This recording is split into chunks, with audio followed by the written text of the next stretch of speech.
어떻게 저녁들은 잘 드셨나요? 제가 많이 긴장하고 있는 것 같아요. 이 자리만 서면 긴장이 되고 그렇습니다. 길거리를 다니면서 창문마다 스테인드 글라스로 장식된 아름다운 교회를 보신 적이 있습니까? 그렇죠. 교회 좀 수원에서는 많이 못 보는데 그렇게 스테인드 글라스로 아름답게 이렇게 장식해 놓은 교회들이 있습니다. 성경의 유명한 장면들이 창문마다 담겨져 있습니다.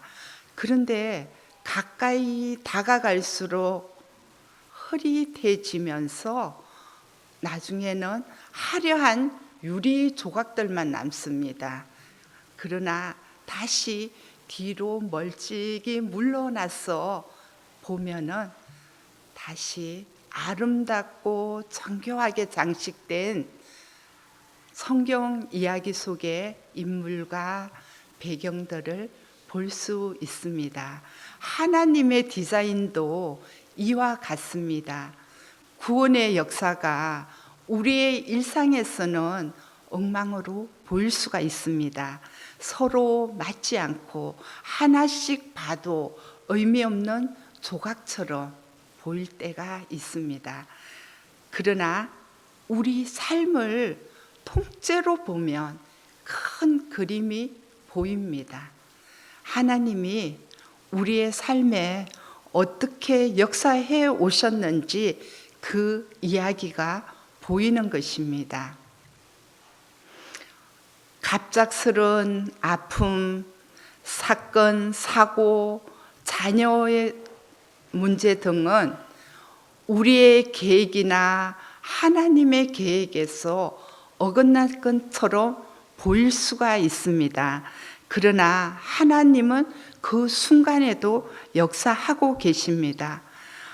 우리가 세운 계획보다 더 나은 계획으로 우리를 원하시는 곳에 두고 계심을 우리는 차츰 알게 될 것입니다. 첫 번째로 하나님은 엮이는 가정을 통해서도 계획을 이루십니다. 어떤 그리스도인들은 옛날이 가족을 소중하게 여기던 옛날이 그리웠다고 그렇게 말씀하고 있습니다. 그때가 살기 좋았다고 그렇게 이야기합니다. 그런데 한번 생각해 보십시오. 제가 어릴 때만 해도 먹고 사는 것이 힘들었던 보릿고개가 있었고 또 정말 한 사람의 입이라도 들겠다고 잘 사는 집에 일꾼으로 보내지는 그런 일들도 있었어요. 그것이 우리가 30-40년 전 그런 모습들이에요. 그런데 우리가 지금은 좀 잘 먹고 잘 사는 그런 나라들이 되었죠. 에덴 동산 이후에 좋았던 적은 없습니다. 좋았던 그런 옛날이란 없습니다. 어느 시대나 사람들은 악했습니다. 가정들은 늘 문제가 있었습니다. 사람들은 재성으로부터 서로를 탓하며 자기 역할을 다하지 않았습니다. 세상에 완벽한 가정은 없습니다. 어느 가정에나 유혹과 도전이 있고 또 그렇지만 그런 가정에 부으시는 하나님의 사랑과 은혜는 끊이지 않습니다. 창세기 25장 23절 25장 지난주에 우리 공부했는데 25장 23절에 보면 두 국민 리브가에게 이제 리브가가 임신함에 여호와께서 리브가에게 말씀하시기를 두 국민이 내 태중에 있고 이제 서로 두 민족이 나누게 되리라고 그렇게 이야기하고 있습니다. 그러면서 이 족속이 저 족속보다 강하겠고 큰 자가 어린 자를 섬길 것이라고 그렇게 말씀하고 있습니다. 동서고금을 막론하고 동생이 형을 섬기는 것이 마땅한 일입니다. 우리 다 그렇게 했잖아요. 그런데 가족의 유산 또한 장자가 받는 것이 마땅합니다. 그런데 요즘은 핵가족이 되고 하다 보니까 장자의 권한도 많이 없어졌어요. 옛날에 장자는 책임이 따랐어요. 뭐 그냥 유산만 받는 게 아니고 부모를 모시는 책임 이런 것들이 따랐는데 요즘은 그 장자의 권한이 많이 없어졌습니다. 그런데 그때 당시에 장자의 권한이 분명히 있음에도 불구하고 에서는 팥죽 한 그릇에 장자의 명분을 동생 야곱에게 팔았습니다. 아담과 하와가 그랬던 것처럼 에서도 음식 자기 입맛에 지배를 받았던 것입니다. 에서는 장자권을 팔았을 뿐 아니라 헷 족속가의 아내들과 결혼했습니다. 자, 우리 한번 말씀을 볼까요? 창세기 26장 34절 35절 말씀입니다.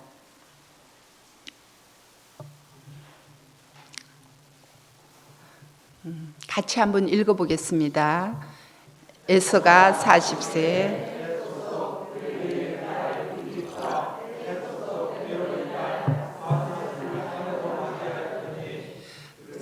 이삭과 리브가의 마음에 근심이 되었더라. 그래요. 이방 여인하고 결혼을 하니 부모의 마음에 근심이 되었다라고 말하고 있습니다. 하나님은 아브라함의 후손이 땅의 모든 민족에게 구원을 줄 것이라는 약속이 에서가 아닌 야곱을 통해서 이루어질 것이라고 선언하셨습니다. 오늘 읽은 창세기 27장의 말씀에는 이제 형제 간의 이야기가 펼쳐지고 있는데 이삭과 그의 가족이 역기능적이며 범죄하고 계략을 꾸미고 다른 사람을 이용하는데도 불구하고 하나님은 자신의 약속을 은혜로 지키고 있습니다. 우리 오늘 본문 말씀 2절로 4절 말씀 같이 한번 더 읽어보겠습니다. 이삭이 이르되 내가 이제 늙어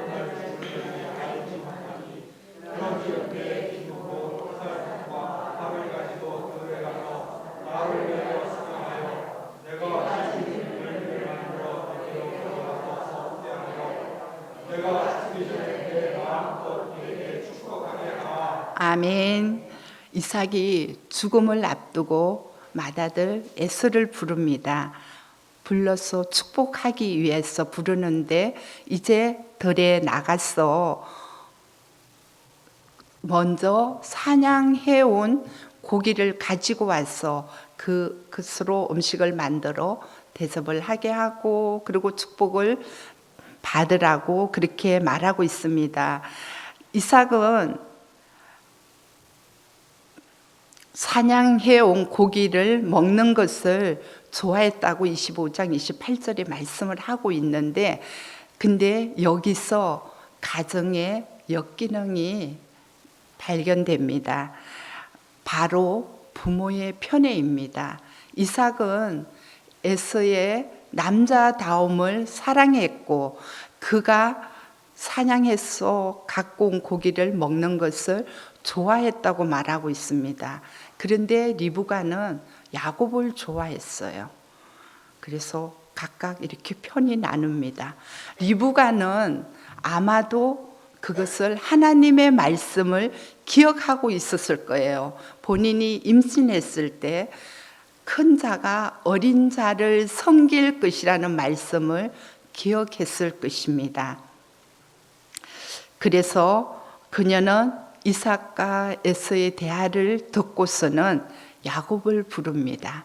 야곱을 불러서 야곱에게 이제 야곱이 축복을 받을 수 있도록 계략을 꾸밉니다. 이제 자신의 계획을 얘기하고 그렇게 했을 때 야곱은 걱정이 되었어요. 아버지가 눈이 잘 안 보였어. 그냥 본인이 에서인지는 알 수가 없지만, 그러나 에서와 야곱은 벌써 이 피부 자체가 틀리기 때문에 손을 만져보면 금방 알 것이고, 그래서 자기가 에서가 아닌 것이 금방 탄로가 나면 아버지의 축복은커녕 저주를 받을까봐 두려워했습니다. 그랬더니 리브가가 걱정하지 마라. 모든 책임은 내가 질 테니까 에서에게, 야곱에게 에서의 옷을 입히고 염소 가죽으로 손에 붙이고, 털이 많아 보이게 붙이고, 또 남편 이삭이 좋아하는 별미를 만들었습니다. 그렇게 해서 이제 축복을 받을 수 있도록 준비를 했어요. 근데 창세기를 보면은 아브라함과 그의 후손에 대해서 가감 없이 묘사하고 있는데, 우리는 그들이 서로 거짓말하고 속이고 계략을 꾸미고 남을 이용하는 적나라한 모습을 볼 수가 있습니다. 아브라함과 이삭은 아내를 누이라고 속이기도 했습니다. 우리 한번 말씀을 볼까요? 그들이 어떻게 했는가? 창세기 12장 11절로 13절 말씀입니다. 그가 애굽에 가까이 이르렀을 때 그의 아내 사레에게 말하되, 내가 알기에 그대는 아리따운 여인이라. 애굽 사람이 그대를 볼 때 이르기를, 이는 그의 아내라 하여 나는 죽이고 그대는 살리리니, 오나건대 그대는 나의 누이라 하라. 그러면 내가 그대로 말미암아 안전하고 내 목숨이 그대로 보존되리라 하니라. 예, 창세기 26장 7절. 이삭은 어떻게 했는가 한번 또 보겠습니다. 그곳 사람들이 그의 아내에 대하여 물으매 그가 말하기를, 그는 내 누이라 하였으니 보기에 아리따므로 그곳 백성이 리브가로 말며.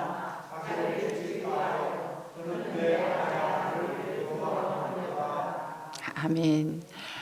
본인들이 아내를 생각해서가 아니라 본인들이 해를 입을까봐 이렇게 어리석음을 나타냈어요. 그리고 자신들의 안위만 구하는 그런 모순된 모습을 보입니다. 보통 남자들이 아내를 보호해야 되잖아요. 근데 자기들이 해를 입을까봐 이렇게 거짓말을 합니다. 리브가와 야곱은 원하는 것을 얻기 위해서 기꺼이 다른 사람을 속였습니다. 그러나 이 모든 계략에도 불구하고 하나님의 은혜는 계속되었고 하나님은 약속을 지키셨습니다. 인간의 수단과 방법, 제약은 세상을 구하시려는 하나님의 계획을 막을 수가 없었습니다. 두 번째로, 하나님은 속이는 자를 통해서도 계획을 이루십니다.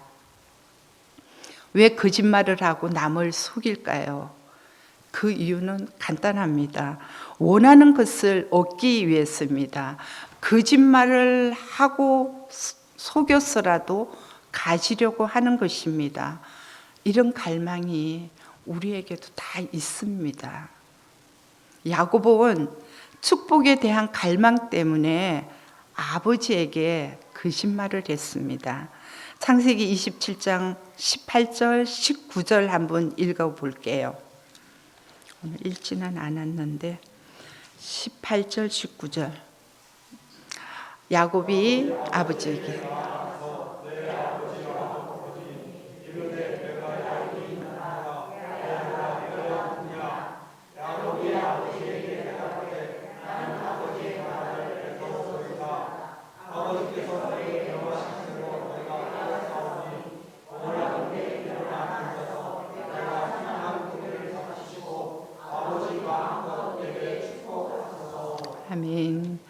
야곱은 아버지가 자기를 형 에서로 생각하도록 속였습니다. 어떻게 이같이 빨리 잡아왔느냐는 말에 여호와께서 축복하셨기 때문이라고 둘러대기까지 합니다. 거짓말은 또 다른 거짓말을 낳습니다. 이삭은 혼란스러웠어요. 목소리는 분명 야곱 같은데 만져보니 손은 에서의 손이었습니다.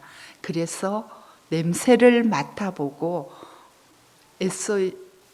에서의 옷 냄새를 맡고 야곱을 축복합니다. 정말로 아버지가 똑바로 분별하지 못하고 거짓말을 하는 야곱에게 이제 축복했습니다. 야곱은 원하는 것을 얻으려고 계략을 꾸미고 거짓말을 하고 아버지에게 진실을 말할 기회가 많이 있었지만은 축복의 눈이 멀어서 아버지 이삭을 속였던 것입니다. 우리도 야곱과 별반 다르지 않다는 겁니다. 우리의 이익을 위해서, 우리의 어떤 유익을 위해서 다른 사람을 속이고 할 수가 있다는 겁니다. 그것이 죄인지조차 모르고 행할 때도 있습니다. 내 뜻대로 원하는 결과를 얻으려는 욕망은 거짓말을 부추기게 됩니다. 거짓말을 한 번 하고 나면 그 다음에 더 큰 거짓말을 하게 되고 그렇습니다. 이삭이 야곱에게 한 축복의 말은 이미 하나님이 아브라함에게 약속하셨던 축복이었습니다. 땅, 후손, 축복, 그렇게 이삭이 그대로 야곱에게 축복을 했습니다. 야곱을 축복하는 나라들이 하나님의 축복을 받을 것이라고 그렇게 말하면서 야곱은 결국 이스라엘을 대표하는 머리가 될 것이고 이스라엘은 온 나라의 빛이 될 것이라고 하나님의 구원 계획이 야곱을 통해 땅의 모든 나라에 이루어질 것이라고 에서가 아니라 속이는 동생 야곱을 통해서 구원의 계보가 이루어진다고 말씀하고 있습니다. 하나님이 태어나기 전에 형제에게 한 그 약속이 말씀대로 동생 야곱이 축복을 받았습니다. 세 번째로는 하나님은 낙심한 자를 통해서도 계획을 이루십니다. 우리가 원하는 것과 하나님이 우리 삶에 원하시는 것이 항상 같지는 않습니다. 하나님의 다스림 가운데 살면서 그분의 방법대로 행하는 것이 가장 좋습니다. 그리스도 안에 있는 자들에게 기쁜 소식은 우리 눈에 실패가 분명하더라도 그것이 하나님의 계획을 무산시키지 못한다는 사실입니다. 야곱의 속임수로 비탄에 잠긴 에서는 하나님의 축복도 받지 못하고 이러한 심각한 상황에도 불구하고 하나님은 여전히 역사하시며 세상을 구속하시기 위한 계획을 이루고 계시는 것입니다. 우리 27장 38절 말씀 한번 읽어볼게요. 에서가 아버지에게 이르되 내 아버지여 아버지가 빌 복이 이 하나뿐이리까 내 아버지여 내게 축복하소서 내게도 그리하소서 하고를 높여우니 그래요. 여기서 에서가 소리 높여 울면서 이제 다시 본인에게도 복을 빌어달라고 아버지에게 부탁합니다. 그런데 히브리서에 보니까 상황 때문에 슬퍼하기는 하지만은 에서는 부도덕하고 불경건했기 때문에 회개할 기회를 갖지 못했다고 그렇게 말씀하고 있습니다. 히브리서 12장 16절로 17절 말씀 보겠습니다. 음행하는 자와 혹 한 그릇 음식을 위하여 장자의 명분을 판 에서와 같이 망령된 자가 없도록 살피라. 너희가 아는 바와 같이 그가 그 위에 축복을 이어받으려고 눈물을 흘리며 구하되 버림바가 되어 아멘. 에서는 낙심했습니다. 동생에게 장자권에 이어 축복마저 빼앗기고 영적인 슬픔에 잠겼습니다. 하나님의 큰 구원 계획에서 이 사건은 무엇을 의미할까요? 약속대로 에서는 야곱을 섬길 것입니다. 에서의 후손 에돔이 이스라엘과 싸우겠지만 결국 모든 나라가 이스라엘에게 절할 것입니다. 족장들이 받은 약속은 이방 나라들이 그들에게 절할 것이고 하나님이 잘못된 모든 것을 회복시키고 바로 잡으신다는 것입니다. 근데 사실 하나님이 아브라함과 이삭 그리고 지금 야곱에게 하신 약속들은 열방과의 관계에서 이중적인 의미를 갖고 있습니다. 첫 번째로 하나님의 백성이 열방을 축복할 것이고 두 번째로는 하나님의 백성이 열방을 다스릴 것이라고 말씀하고 있습니다. 열방이 이스라엘에 절하고 굴복할 것이라고 아모스 9장에 말씀하고 있습니다. 그 가운데 에서의 후손인 에돔이 있습니다. 에돔 족속이 있습니다. 아모스 9장 12절 말씀 우리 한번 볼까요? 그들이 에돔의 남은 자와 내 이름으로 일컫는 만국을 겹으로 얻게 하리라. 이 일을 행하시는 말씀이니라. 아멘. 이 말씀을 이루신다는 겁니다. 이제 이 두 가지가 동시에 오를 수 있는 것은 어떻게 이스라엘이 세상 모든 나라를 축복하는 동시에 다스릴 수 있을까? 이것은 사도행전 15장에서 야고보가 대위 임령을 통하여서 예수 그리스도의 복음으로 이것이 가능하다고 말하고 있습니다. 예수님은 아브라함의 자손으로서 모든 나라를 축복하시는 분이고 그 축복은 그분께 무릎 꿇은 자들만이 받을 수 있는 것입니다. 사도행전 15장 16절 17절에 보면 이제 예수님에 대해서 나오고 있습니다. 이후에 내가 돌아와서 다윗의 무너진 장막을 다시 지으며 또 그 허물어진 것을 다시 일으키느니 이는 그 남은 사람들과 내 이름으로 일컬음을 받는 모든 이방인들로 주를 찾게 하려 함이라 하셨으니 그래요. 이스라엘의 후손인 예수님으로부터 열방이 축복을 받지만 그것은 그들이 예수님께 순복할 때 가능하고 예수 그리스도를 우주의 왕으로 고백하며 엎드리는 사람들이 세계 도처에 있습니다.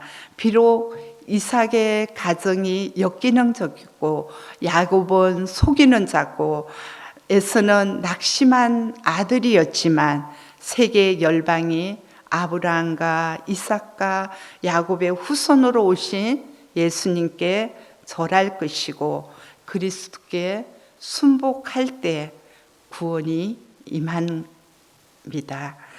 결론적으로 우리는 땅끝까지 복음을 전하라는 명령을 통해 하나님의 약속을 수행하도록 부름받은 자들입니다. 우리가 세상으로 나아가서 주 예수 그리스도에 대한 좋은 소식을 전할 때 모든 나라의 죄인들이 왕이신 예수님께 무릎 꿇고 예수님께로 돌아올 것입니다. 그들이 하나님의 은혜에 거할 수 있게 되는 것입니다. 그러므로 우리는 자신의 역기능을 회복하고 극복하고 이웃과 열방을 향하여서 담대히 나아가야 합니다. 왜냐하면 우리는 온 우주를 다스리는 예수 분의 권세로 나아가기 때문입니다. 야곱의 인생은 우리에게 구원자의 필요성을 알려줍니다. 야곱은 축복을 얻고자 거짓말을 하고 속였지만 그를 찾아오신 하나님을 만난 후에야 진정한 복을 받을 수가 있었던 것입니다. 지난 주일 야곱이 씨름하던 이야기가 축복을 받고 난 후 20년이나 세월이 지난 후의 이야기입니다. 축복을 받았지만 야곱은 덜 분주하게 바쁘게 형과 풀리지 않은 문제로 늘 두려워하면서 살았습니다. 그러나 하나님을 만난 후에 그는 진정한 축복을 누릴 수가 있었던 것입니다. 우리가 우리의 삶 가운데 예수님이 계시고 우리가 마땅히 받아야 할 심판을 예수님이 대신 져 주심으로 우리는 그분이 받아야 할 축복을 우리가 누리게 되었습니다. 그 은혜를 감사함으로 우리는 복음을 전하라는 명령을 땅끝까지 전할 수 있는 저와 여러분들이 되었으면 합니다. 기도하겠습니다.